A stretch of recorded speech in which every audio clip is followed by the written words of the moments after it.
देवपूर गदमाडी सोसायटीत आमदार धुळे शहर आमदार अनुप अग्रवाल यांच्या हस्ते रस्ता काँक्रिटीकरण कामाचा शुभारंभ।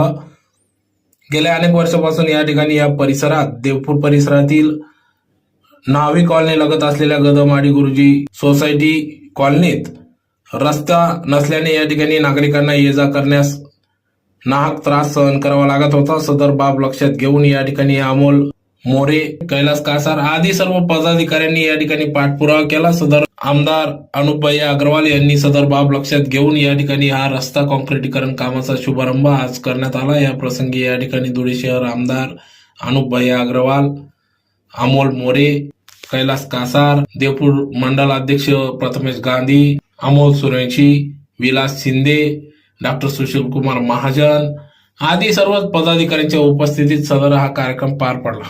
क्षमा मागतो सर्वांना। जय श्रीराम। आज गदमाळी सोसायटीमध्ये बसा ना, आज रस्त्याचं भूमिपूजनाचा जो कार्यक्रम आहे त्यानिमित्ताने व्यासपीठावर उपस्थित असलेले आपण जो आशीर्वाद आणि प्रेम मला दिला त्याबद्दल सर्वात प्रथम मी आपलं सर्वांचं मनापासून आभार व्यक्त करतो। येणाऱ्या काळात आपण हळूहळू पूर्ण रस्ते करून आणि विकास मोठ्या प्रमाणावर साध्य करणार आहोत। रस्ते गडार तर होत राहतील, दरवर्षी काही ना काही निधी येत राहील, दरवर्षी कुठं ना कुठं रस्ते गडार होत राहतील।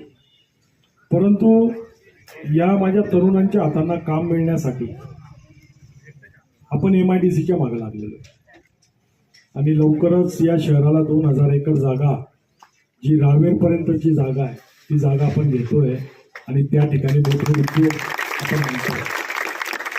पाचकंदील आपण साफ केलं, सर्वांना बरं वाटतंय, सुसाट गाडी जाते।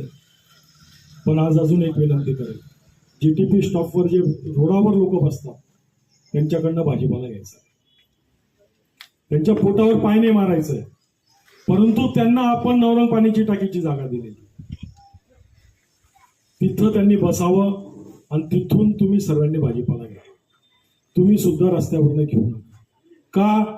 एखाद्या गाडीचं जर ब्रेक फेल झाला, ती गाडी तिकडनं सुसाट आली तर नुकसान कोणाचं होईल? त्या गरीब माणसांसोबत आपलं येईल। मला त्यांच्या पोटावर पाय नाही मारायचं, परंतु काही या शहराला शिस्त लावायची। काही आहेत रिकामे पुढारी जे बनकवत राहतात, पण ते हे विचार करत नाही का तुम्ही त्यांच्या जीवाशी खेळता। तुम्ही तिथं जो भाजीपाला विकत घेण्यासाठी येतोय त्याच्या जीवाशी खेळता। ठीक आहे, आजपर्यंत दुर्घटना झाली नाही,